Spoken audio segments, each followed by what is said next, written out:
ನಮಸ್ಕಾರ ವಿದ್ಯಾರ್ಥಿಗಳೇ, ಮತ್ತೊಮ್ಮೆ ನಮ್ಮ ಚಾನಲ್ಗೆ ಸ್ವಾಗತ. ನಿನ್ನೆಯಿಂದ KCET ಅವರ 3ನೇ ಸುತ್ತಿನ ಆಪ್ಷನ್ ಎಂಟ್ರಿ ಸ್ಟಾರ್ಟ್ ಆಗಿದ್ದು ಕೌನ್ಸಿಲಿಂಗ್ ಪ್ರಕ್ರಿಯೆ ಸ್ಟಾರ್ಟ್ ಆಗಿದೆ. ಅವರು ಕೊಟ್ಟಿರೋ ಡೇಟ್ ಪ್ರಕಾರ ನಿನ್ನೆ 6ನೇ ತಾರೀಕಿಂದ ಶುರುವಾಗಿ 9ನೇ ತಾರೀಕಿನವರೆಗೂ ಎಲ್ಲ ಪ್ರಕ್ರಿಯೆಗಳನ್ನು ಮುಗಿಸ್ಬೇಕಾಗಿದೆ. ಅದಕ್ಕಾಗಿ ನಿಮಗೆಲ್ಲರಿಗೂ ತುಂಬ ಕಡಿಮೆ ಸಮಯ ಇರೋದರಿಂದ ನಾನು ಈ ವಿಡಿಯೋದಲ್ಲಿ ನಿಮಗೆ ಆಪ್ಷನ್ ಎಂಟ್ರಿಗಳನ್ನು ಹೇಗೆ ಮಾಡಬೇಕು, ಕಾಸ್ಟ್ ಡಿಪಾಸಿಟನ್ನು ಹೇಗೆ ತುಂಬಿ ಹೊಸದಾಗಿ ಆಪ್ಷನ್ಗಳನ್ನು ಸೇರಿಸಬೇಕು ಅನ್ನೋದರ ಬಗ್ಗೆ ನಾನು ತಿಳಿಸ್ಕೊಡ್ಸೋಕ್ಕೆ ಬಂದಿದ್ದೀನಿ. ಸೊ ಮೊದಲನೇದಾಗಿ ಇವಾಗ ನೀವು KCTC ವೆಬ್ಸೈಟಿಗೆ ಹೋದರೆ ಅದರಲ್ಲಿ ಮೇನ್ ಪೇಜ್ ಮೇಲೆ ನಿಮಗೆ ಪ್ರವೇಶ ಅಂತ ಲಿಂಕ್ ಇದೆ, ಅದೆಲ್ಲರಿಗೂ ಗೊತ್ತಿರುತ್ತೆ.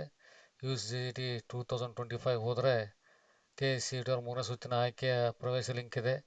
ಅದರಲ್ಲಿ ನೀವು ಆ ಲಿಂಕನ್ನು ಕ್ಲಿಕ್ ಮಾಡಿದ ಮೇಲೆ ನಿಮಗೆ ಲಾಗಿನ್ ಪೇಜ್ ಓಪನ್ ಆಗುತ್ತೆ. ಲಾಗಿನ್ ಓಪನ್ ಆದಮೇಲೆ ಲಾಗಿನ್ನಲ್ಲೇ 2 ವಿಧಾನಗಳಿದ್ದಾವೆ. ಒಂದು KCET ನಂಬರಿಂದ ಲಾಗಿನ್ ಆಗಿ OTP ಮುಖಾಂತರ ಎಂಟ್ರಿ ಆಗಿ ಆಮೇಲೆ ಫೋಟೋ ಸ್ಕ್ಯಾನ್ ಮಾಡಿ ಬರಬೇಕು. ನೀವು ಫೋಟೋ ಸ್ಕ್ಯಾನ್ ಮಾಡಿದ ಮೇಲೆ ಇವಾಗ ಅದರಲ್ಲಿ ಏನು ಕಾಣಿಸುತ್ತಪ್ಪ ಅಂದರೆ ನಿಮಗೆ 7ನೇ ಸುತ್ತಿನಲ್ಲಿ ನೀವು ಅಕಸ್ಮಾತು ಆಪ್ಷನ್ನು ಅಲೌಟ್ ಆಗಿ ಸೀಟ್ ಅಲಾಕೇಟ್ ಆಗಿ ನೀವು ಕಾಸ್ಟ್ ಡಿಪಾಸಿಟ್ ತುಂಬಿದರೆ ನೀವು ಡೈರೆಕ್ಟಾಗಿ ಆಪ್ಷನ್ ಎಂಟ್ರಿ ಸ್ಟಾರ್ಟ್ ಮಾಡ್ಬೋದು.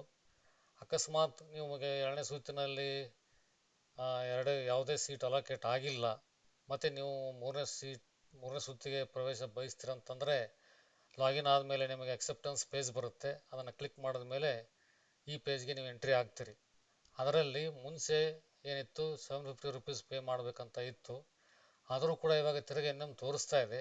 ಆದರೆ ನೀವೇನು ಮಾಡಬೇಕು ಅಂತಂದರೆ 3ನೇ ಸುತ್ತಿನಲ್ಲಿ ಆಪ್ಷನ್ ಎಂಟ್ರಿ ಎನೇಬಲ್ ಆಗಬೇಕು ಅಂತಂದರೆ ನೀವು ಪೇ ಆನ್ಲೈನ್ ಆಪ್ಷನ್ಗೆ ಹೋಗಬೇಕು. ಅಡ್ಮಿಷನ್ ಟ್ಯಾಬಲ್ಲಿ ಪೇ ಆನ್ಲೈನಿಗೆ ಹೋದರೆ ನಿಮಗೆ ಅಲ್ಲಿ ಕಾಸ್ಟ್ ಡಿಪಾಸಿಟ್ ಪೇಜ್ ಆಟೋಮೆಟಿಕ್ಕಾಗಿ ಓಪನ್ ಆಗುತ್ತೆ.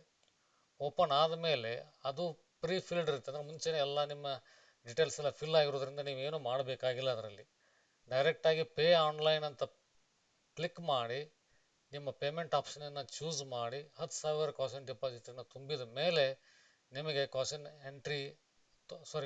ಡಿಪಾಸಿಟ್ ತುಂಬಿದ ಮೇಲೆ ಆಪ್ಷನ್ ಎಂಟ್ರಿ ನಿಮಗೆ ಪೇಜು ಎನೇಬಲ್ ಆಗುತ್ತೆ.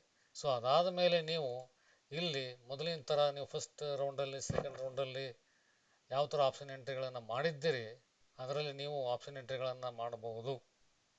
ಇದರಲ್ಲಿ ಹೊಸ ಅನುಕೂಲ ಏನು ಅಂತಂದರೆ ನಿಮ್ಮ ಆಪ್ಷನ್ಗಳನ್ನು ಎಲ್ಲ ಡಿಲೀಟ್ ಮಾಡಿ ಹೊಸ ಲಿಸ್ಟು ನೀವು ಆಲ್ರೆಡಿ ಕ್ರಿಯೇಟ್ ಮಾಡಿದರೆ ಅದನ್ನು ಅಸೆಂಡಿಂಗ್ ಆರ್ಡರಲ್ಲಿ ಡಿಸೆಂಡಿಂಗ್ ಆರ್ಡರಲ್ಲಿ ರೀಅರೇಂಜ್ ಮಾಡಿ ಅದರ ಪ್ರಕಾರ ಹೊಸದಾಗಿ ಎಲ್ಲ ಆಪ್ಷನ್ಗಳನ್ನು ಸೇರಿಸ್ಬೋದು. ಇಲ್ಲ ಇರೋ ಆಪ್ಷನ್ಗಳನ್ನು ನೀವು ಮತ್ತೆ ಪ್ರವೇಶ ಬಯಸ್ತಾ ಇದ್ದರೆ ಮೇಲೆ ಕೆಳಗಡೆ ಅಥವಾ ರೀಅರೇಂಜ್ ಮಾಡಿಕೊಂಡು ಅವ್ರು ಆಲ್ರೆಡಿ ನಿಮಗೆ ಕಟ್ ಆಫ್ ರ್ಯಾಂಕ್ ಬಿಟ್ಟಿದ್ದಾರೆ ಆಲ್ರೆಡಿ, ನೀವು ನೋಡಿರ್ಬೋದು. ಯಾವ ಕಾಲೇಜಿಗೆ ನೀವು ಪ್ರವೇಶ ಬಯಸ್ತೀರ ಅನ್ನೋದನ್ನು ನೋಡಿಕೊಂಡು ಆ ಕಾಲೇಜಲ್ಲಿ ಆ ಬ್ರ್ಯಾಂಚಿಗೆ ತಕ್ಕಂತೆ ಕಟ್ ಆಫ್ ಏನಿದೆ ನೋಡಿ ಆ ಆಪ್ಷನ್ ಎಂಟ್ರಿಗಳನ್ನು ಮಾಡಬೇಕಂತ ನಾನು ಬಯಸ್ತೀನಿ. ಯಾಕಂದರೆ ಇದು 3ನೇ ಸುತ್ತು ಮತ್ತು ಅಂತಿಮ ರೌಂಡ್ ಇರೋದರಿಂದ ಇದರಲ್ಲಿ ಎಕ್ಸಿಟ್ ಆಗೋದಕ್ಕೆ ಅವಕಾಶವಿಲ್ಲ. ಅಕಸ್ಮಾತ್ ನಿಮಗೆ ಯಾವುದೇ ಸೀಟು ಅಲಾಕೇಟ್ ಆದರೆ, ಅಕಸ್ಮಾತ್ ಸೀಟ್ ಅಲಾಕೇಟ್ ಆಗಿಲ್ಲ ಅಂದರೆ ನೀವು ಆಟೋಮೆಟಿಕ್ಕಾಗಿ ಎಕ್ಸಿಟ್ ಆಗ್ತೀರ, ಅದರಲ್ಲಿ ಏನೂ ತೊಂದರೆ ಇಲ್ಲ. ಸೊ ಫಸ್ಟ್ ಮಾಡಬೇಕಾಗಿರೋ ಕೆಲಸ, ಅಕಸ್ಮಾತ್ ನೀವು ಕಾಸ್ಟ್ ಡಿಪಾಸಿಟ್ ಕಟ್ಟಿಲ್ಲ ಅಂದರೆ ಫಸ್ಟ್ ಕಾಸ್ಟ್ ಡಿಪಾಸಿಟ್ ಕಟ್ಟಿ. ಯಾಕಂದರೆ ₹10,000 ನೀವು ಕಟ್ಟಿರೋದ್ರಿಂದ ಅದೇ ಥರ ನೀವು ಸೀರಿಯಸ್ ಆಗಿ ಸ್ವಲ್ಪ ಯೋಚನೆ ಮಾಡಿ ಆಪ್ಷನ್ ಎಂಟ್ರಿ ಮಾಡಬೇಕಾಗತ್ತೆ. ಇಲ್ಲ ಅಂದರೆ ಪ್ರಸನ್ನ ಸರ್ ಅವರು ಹೇಳಿದ್ರ ಪ್ರಕಾರ ಸೀಟ್ ಅಲಾಕೇಟ್ ಆಗಿ ನೀವು ಎಕ್ಸಿಟ್ ಬಯಸಿದರೆ ಅದಕ್ಕೆ ಫೈನ್ ಕಟ್ಟಬೇಕಾಗತ್ತೆ. ಮತ್ತು ಅವರ ನೋಟಿಫಿಕೇಷನಲ್ಲಿ ಬರೆದಿರೋ ಪ್ರಕಾರ 3 ವರ್ಷ ಕೌನ್ಸಿಲಿಂಗ್ ಪ್ರಕ್ರಿಯೆಯಿಂದ ನೀವು ಹೊರಗಡೆ ಉಳಿತೀರಿ. ಆ ಸಮಸ್ಯೆಯನ್ನು ನೀವು ತರೋದು ಬೇಡ. ಅದಕ್ಕೆ ನೀವು ದಯವಿಟ್ಟು ಆಪ್ಷನ್ ಎಂಟ್ರಿಗಳಿಗೆಲ್ಲ ತಯಾರಿ ಮಾಡಿಕೊಂಡು ನೀಟಾಗಿ ಎಲ್ಲ ಎಂಟ್ರಿ ಮಾಡಿಕೊಂಡು ಒಳ್ಳೆ ಕಾಲೇಜಲ್ಲಿ ಒಳ್ಳೆ ಸೀಟ್ ಪಡಿತೀರಿ ಅಂತ ನಾನು ಭಾವಿಸ್ತೀನಿ. ಎಲ್ಲರಿಗೂ ಒಳ್ಳೆಯದಾಗಲಿ. Good luck to you.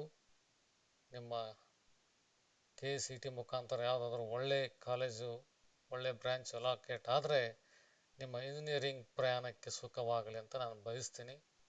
ನಿಮಗೇನಾದರೂ ಮತ್ತೆ ವಿಚಾರಗಳನ್ನು ವಿನಿಮಯ ಮಾಡಬೇಕಂತ ಇದ್ದರೆ ನಿಮ್ಮ ಕಮೆಂಟ್ ಬಾಕ್ಸಲ್ಲಿ ನಿಮ್ಮ ಎಕ್ಸ್ಪೆಕ್ಟೇಷನ್ಗಳನ್ನು, ನಿಮ್ಮ ಅವಶ್ಯಕತೆಗಳನ್ನು ತಿಳಿಸಿ. ಅದರ ಪ್ರಕಾರವಾಗಿ ಮುಂದಿನ ವಿಡಿಯೋದಲ್ಲಿ ನಿಮಗೆ ಎಲ್ಲ ಮಾಹಿತಿಗಳನ್ನು ಹಂಚ್ತೀನಿ.